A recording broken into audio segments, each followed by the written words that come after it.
Saya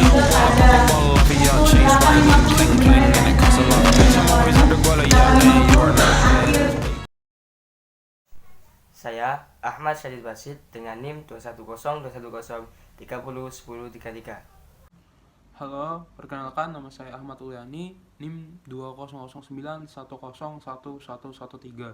Halo, perkenalkan nama saya Aldo Pratama dengan NIM 2108102011117. Nama saya Muhammad Rizky Maulana, NIM 200910101114. Assalamualaikum warahmatullahi wabarakatuh. Perkenalkan nama saya Keista Madatila Firsa dengan NIM 200910101156. Penegakan hukum adalah suatu sistem yang di dalamnya terdapat anggota pemerintah yang bertindak secara terorganisir untuk menegakkan hukum dengan cara menemukan, mengalihkan, memulihkan, dan menghukum orang-orang yang melanggar undang-undang dan norma hukum yang mengatur masyarakat tempat penegakan hukum tersebut. Penegakan hukum dilakukan agar berfungsinya norma-norma hukum secara nyata sebagai pedoman perilaku berlalu lintas atau hubungan-hubungan hukum dalam kehidupan bermasyarakat dan bernegara. Kelompok kami menanggapi bahwa penegakan hukum di Indonesia bersifat tidak adil karena banyak kasus yang menunjukkan bahwa penegakan hukum di Indonesia menunjukkan ketidakadilan. Ini membuktikan bahwa di Indonesia penegakan hukumnya masih tidak adil, tajam ke bawah dan tumpul ke atas. Kasus Nenek Asyani yang berusia 63 tahun yang diduga melakukan pencurian 7 batang kayu jati. Nenek Asyani ditahan oleh penyidik sejak 14 Desember 2014. Sedangkan menurut kuasa hukumnya Supriyono bahwa kayu jati yang diambil oleh Nenek Asyani itu berasal dari lahan nenek itu sendiri, yang mana terdapat buku tanah desa yang juga dikuatkan oleh surat keterangan kepala desa bahwa tanah itu milik Bu Muaris, warisan dari bapaknya. Tetapi pada akhirnya majelis penjara serta denda 500 juta rupiah. Asyani dengan kurungan penjara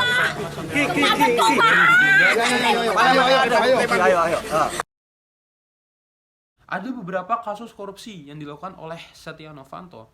Yang pertama adalah kasus Kesi Bank Bali pada tahun 1999 yang merugikan negara lebih dari 900 miliar.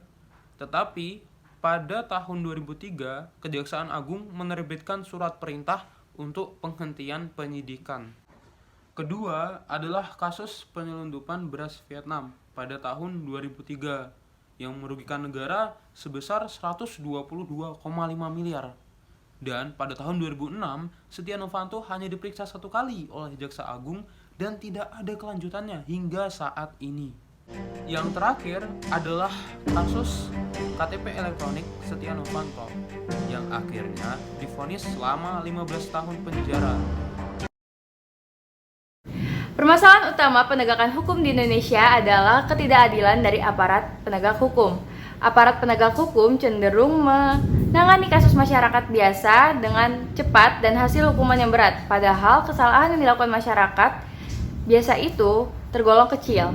Sedangkan apabila aparat penegak hukum menangani kasus dari pejabat atau pemerintah, maka hukuman yang dihasilkan akan ringan dan dikurangi di sana-sininya dengan proses yang bertele-tele dan lama.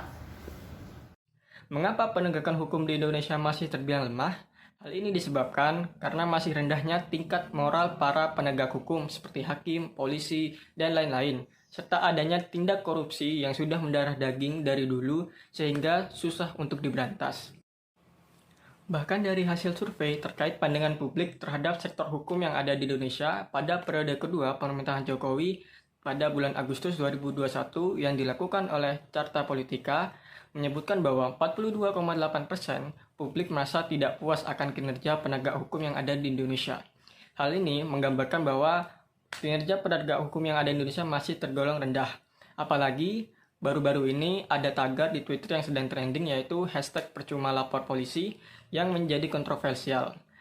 Karena publik menilai kinerja para penegak hukum yakni polisi yang masih tidak profesional.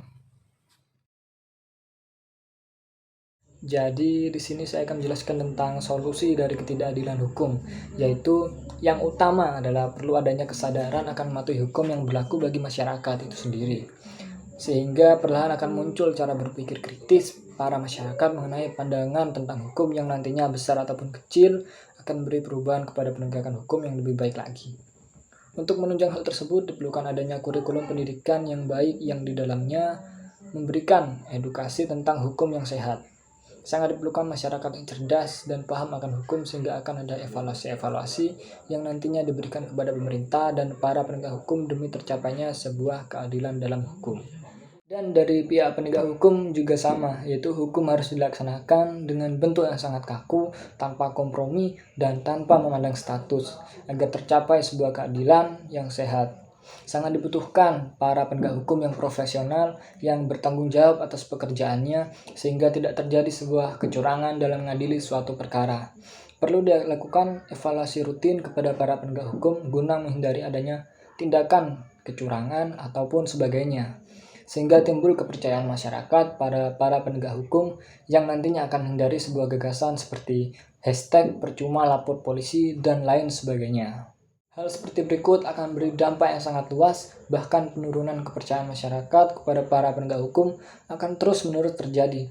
Jadi pada dasarnya perlu segenap komponen masyarakat dan segenap komponen penegak hukum untuk mematuhi hukum dan dengan profesional menegakkan hukum sehingga tercapai sebuah keadilan dalam penegakan hukum.